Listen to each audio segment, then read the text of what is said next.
Welcome to the Open Doors Re-Engagement webinar, using best practices to move from compliance to excellence. I am Liz Quayle, ALE and Re-Engagement Compliance Manager.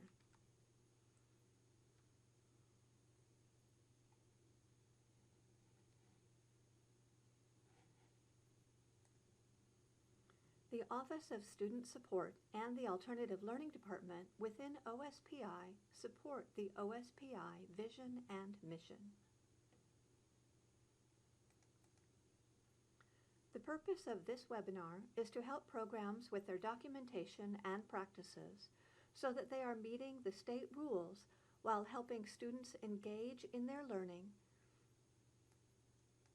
and become successful in meeting their goals. We will be presenting requirements along with best practices for developing a high-quality program and providing resources for program needs.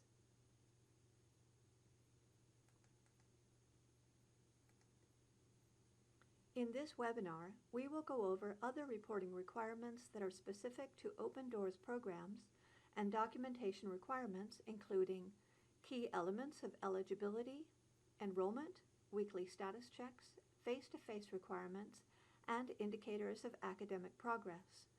We will discuss the role of the case manager and requirements for instructors, as well as resources for state audits preparation and community support. Along the way, our goal is to also provide tips for student success. Title 392-700 of the Washington Annotated Code, or WAC, provides the rules for implementing state law RCW 28A.175.100, statewide dropout re-engagement program. The law and WAC are available in full on our website. Best practices. Best practices guide compliance in that they show how going beyond the basic requirements laid out in the state rules can help students engage in their learning and find success.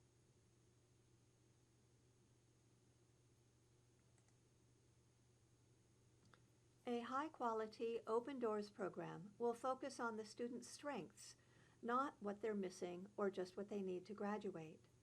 They will work with the student to set goals through the high school and beyond plan, and will hold the student to high standards while providing flexibility to their life situations and connecting them with community services.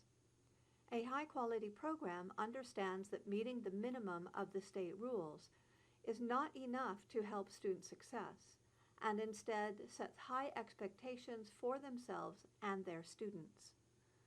Using accurate data and completing reporting requirements helps programs with self-reflection and helps us with statewide program support goals. Best practice.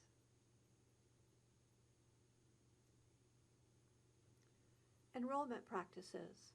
Allow time to build a relationship with each student as they complete all district and eligibility forms, initial assessments, and participate in goal setting and coursework throughout the first month.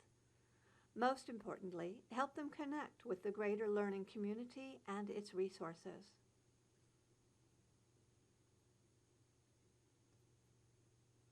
Opening the door. For students to be eligible to participate in the Open Doors Re-Engagement Program, they must be 16 by September 1st. They cannot turn 16 mid-year and immediately join your program. If their comprehensive high school doesn't work for them, find a local alternative learning experience program for them to enroll in to bridge the gap. They must either be credit deficient according to the credit analysis, or they need to have a recommendation letter written by the appropriate staff member. A sample recommendation form is available on our website. Credit deficiency can be determined based upon expected credits or by percent of credits attempted. If the student lives out of district, they will need to have a choice transfer form in place.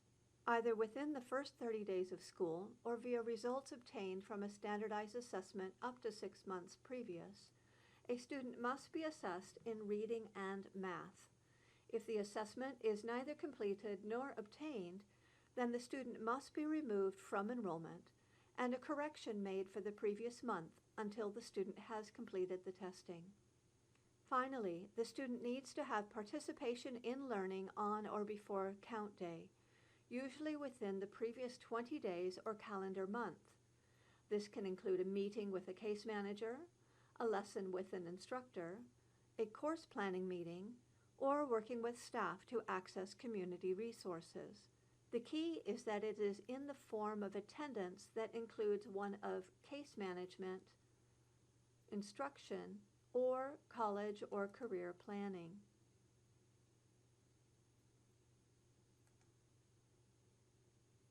When you are enrolling the student, make sure that you are using the R or re-engagement code and that your P223-1418 is reported to the district by the 8th of the month. Depending on your district, you may need to report an estimated enrollment by the first school day, which can then be confirmed or corrected with the P223-1418. As a public school program, you will need to complete any additional required reporting. For help with enrollment questions, contact Becky McLean, and for CEDAR's reporting questions, contact Lisa Ireland. Their contact information will be available at the end of this presentation.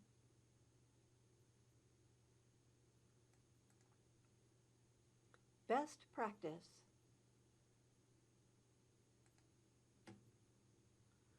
The first step to success is showing up.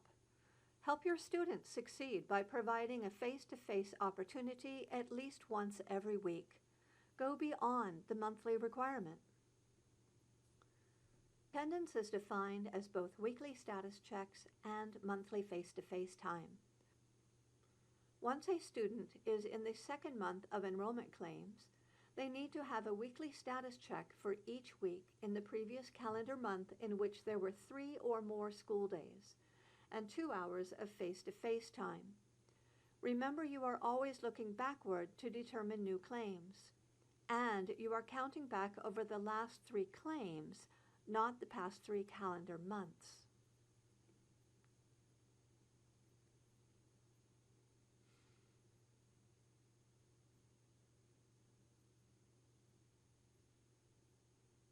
Best practice.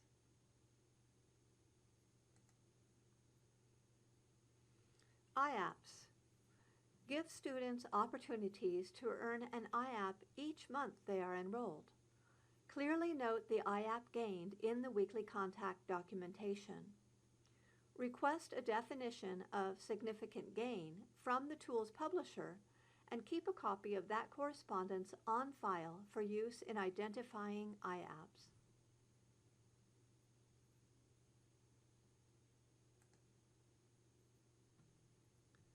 Indicators of academic progress, or IAPs.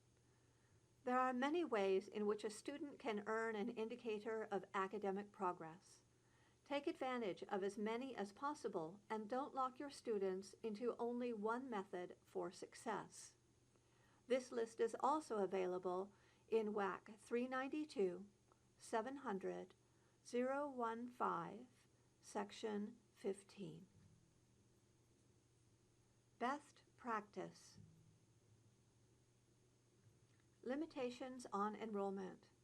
Maintain clear communication with all parties and entities responsible for enrollment. Check with previous schools to confirm eligibility.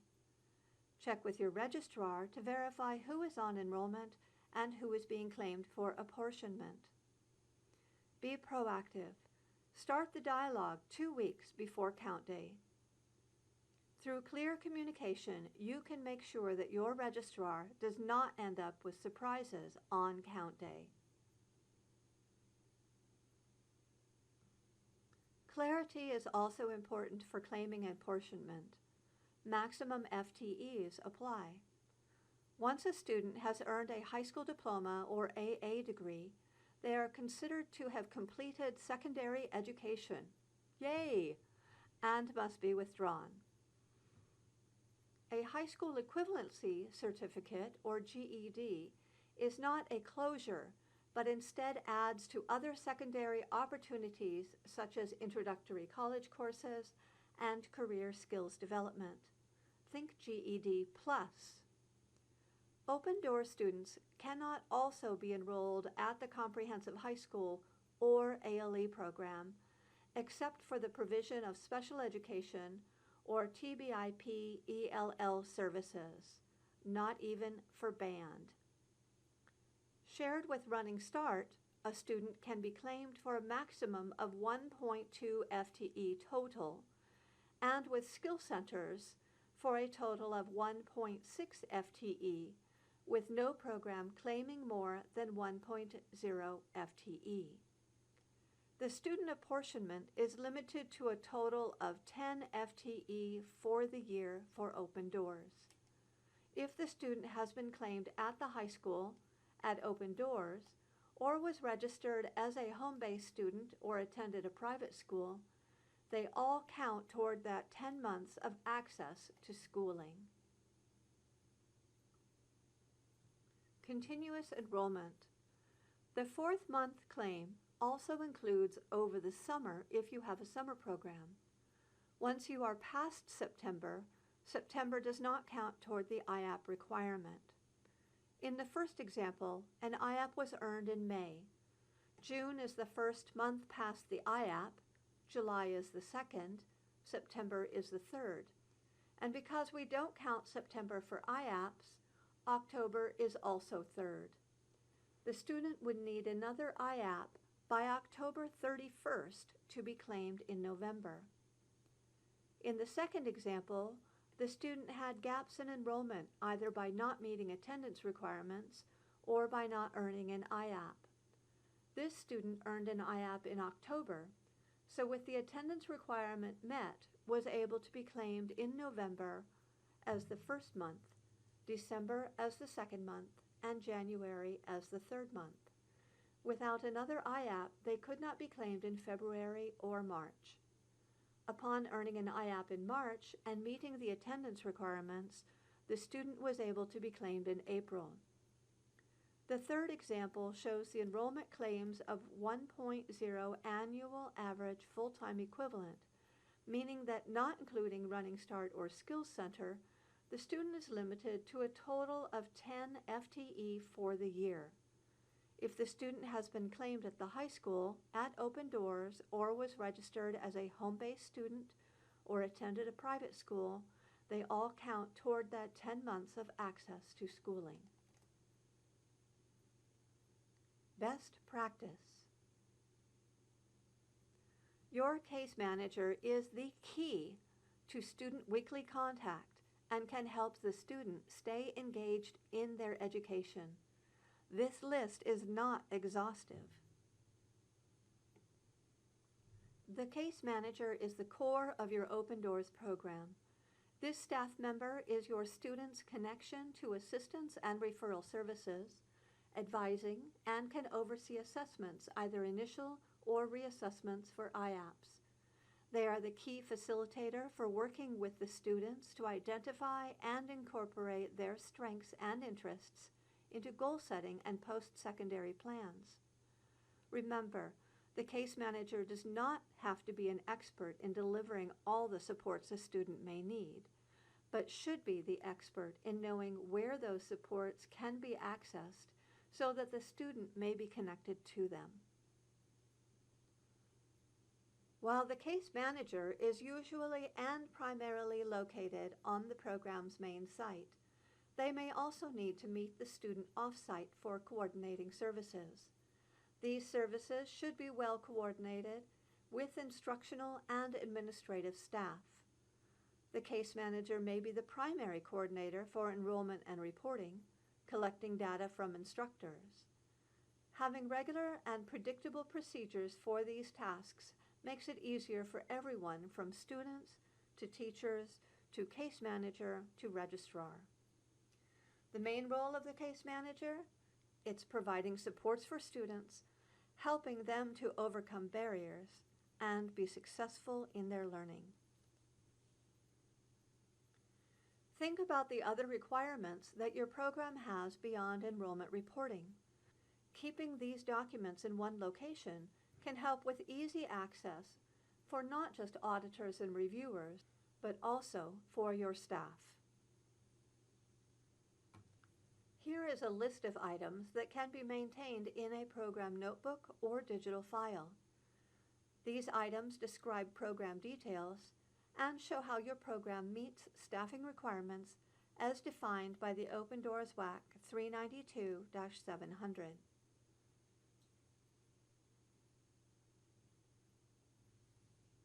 Compliance reviews. Per Proviso ESSB 6032-2014, requires that the Office of Superintendent of Public Instruction perform ongoing reviews of alternative learning experience programs, dropout re-engagement programs, and other high-risk programs. Findings from the program reviews are used to support and prioritize the OSPI's outreach and education efforts that assist school districts in implementing the programs in accordance with statute and legislative intent, as well as to support financial and performance audit work conducted by the Office of the State Auditor. As ALE and Re-Engagement Compliance Manager, I am visiting Alternative Learning Experience, ALE, and re-engagement programs around the state to check required documentation and answer questions that staff may have about the rules and best practices surrounding these programs.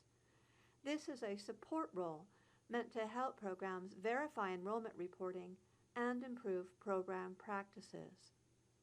We are slowly working to visit nearly every program in the state, so each year several programs are selected for review. Many others volunteer for this review. If you would like your program to be on this year's list, please contact me, Liz Quayle, via the email or phone contacts listed at the end of this webinar. On-site compliance reviews generally take about 2 to 3 hours and follow the format listed here. Desk reviews are fairly limited to enrollment practices and take place using the state's secure file transfer system.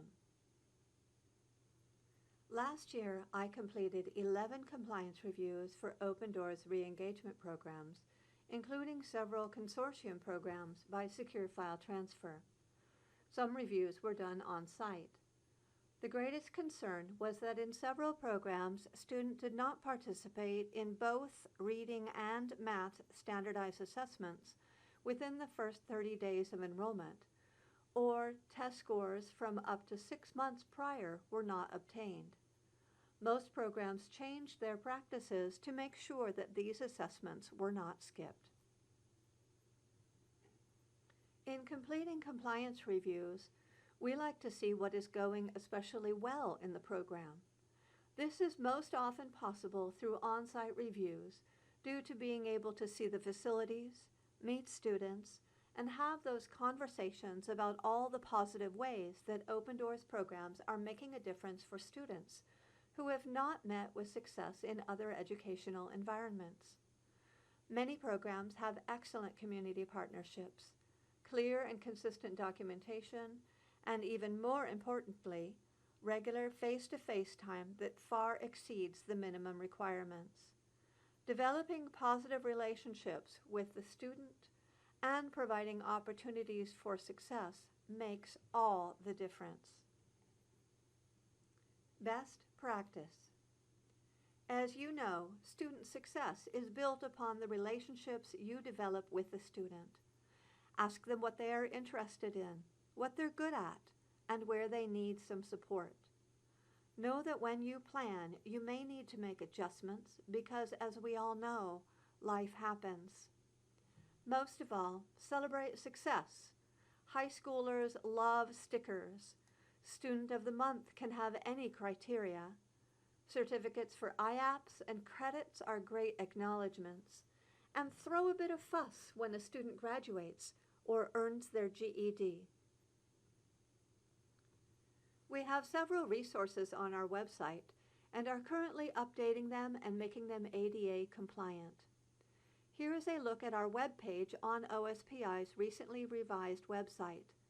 The path is Student Success, Support Programs, Re-engaging and Reducing Dropouts, Open Doors Youth Re-engagement.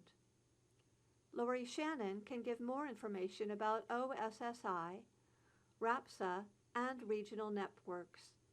Her contact information can be found at the end of this webinar.